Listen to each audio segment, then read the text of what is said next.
গত কয়েক বছর এখানে যে সমস্যাটা হয়েছিল, গাবতলী যেহেতু এটা স্থায়ী পশু হাট, এখানে সকল ক্রেতা বেশি আসে। কারণ হলো স্থায়ী পশু হাটে সাধারণত দাম কম পাওয়া যায় হয়তোবা।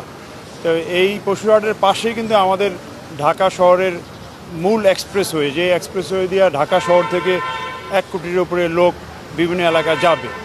এই এক্সপ্রেসওয়ের উপরে যাতে গরুর হাটের এক্সটেনশন বা গরুর হাটের যে গাড়িতে পিকআপে গরু ওঠানামা করা বা রাস্তা দিয়ে গরু পার করা বা উল্টা রাস্তায় গরু যাতে না যাওয়া, এইটা প্রোটেক্ট করার জন্যই আমাদের মূলত আজকের পরিদর্শন। তো এই পরিদর্শনে আমরা সিটি কর্পোরেশন সহ গরুর হাটের যারা ব্যবস্থাপনা আছে তারাও সম্বন্ধ হয়েছেন। এখানে বেশ কিছু ব্যবস্থা নেবেন। ব্যবস্থা হলো যে গরু যাতে ওই বক্স বরাবর পার না হইতে পারে, গরু বা ছাগল বা মানুষ, এইটা প্রোটেক্ট করার জন্য আমরা নির্দিষ্ট কিছু জায়গায় ফেন্সিং দেওয়া হবে। এখানে পর্যাপ্ত সংখ্যক পুলিশ সহ আইনশৃঙ্খলা বাহিনী মোতায়েন করা হবে। হাট থেকে এই যারা ভলান্টিয়ার দিবে 3 পালায় 50 জন করে 150 জন, এই ভলান্টিয়ার সহ পুলিশ সহ গরু যাতে মূল মিরপুর রোড ক্রস করতে না পারে বা মিরপুর রোড দিয়ে উল্টা রাস্তায় টেকনিক্যাল দিকে না যেতে পারে। তারা মূলত পার হবে এই যে আপনারা ইউলুক দেখছেন, ইউটার্ন, এই ব্রিজের নিচ দিয়ে এখান দিয়ে পার হয়ে ঢাকা শহরের দিকে গরু যাবে। এবং গরু যাওয়ার জন্য আমরা যেটা সিদ্ধান্ত নিয়েছি যে গরু হাট থেকে বিক্রি করার পরে তারা 200-300 কিলোমিটার হেঁটে যে গরু হাটে নিয়ে যায় 3 জায়গা থেকে গরুগুলো লোড করবে। একটা জায়গা হলো ওইদিকে একটা জায়গা আছে বসিলা বেরিবাদের ওখানে, জায়গাটার নাম কি বললেন? কারণ বাজার।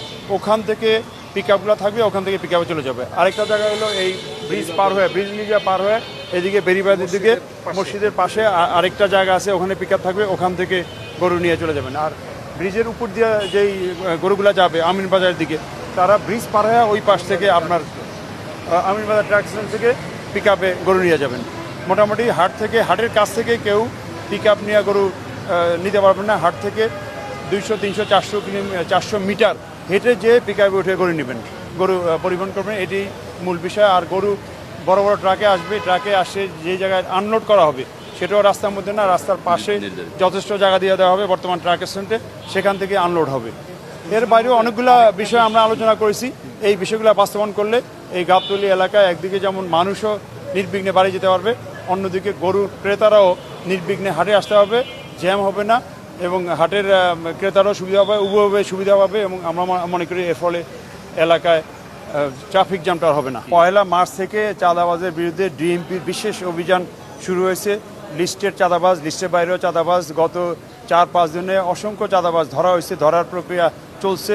অতএব ঈদকে কেন্দ্র করে যে চাঁদাবাজরা আছে তাদেরকেও আমরা যে কোনোভাবে হোক আইনের আওতায়, অ্যারেস্টের আওতায় আইনা আমরা ব্যবস্থা নেব। জালনোট যাতে কেউ সরাইতে না পারে বা জালনোটের কারবারে কিছু না করতে পারে, সেজন্য আমাদের স্পেসিফিক গোয়েন্দা তথ্য দিয়ে কারা কারা এটা করে তাদেরকে ধরার জন্য অভিযান চলবে।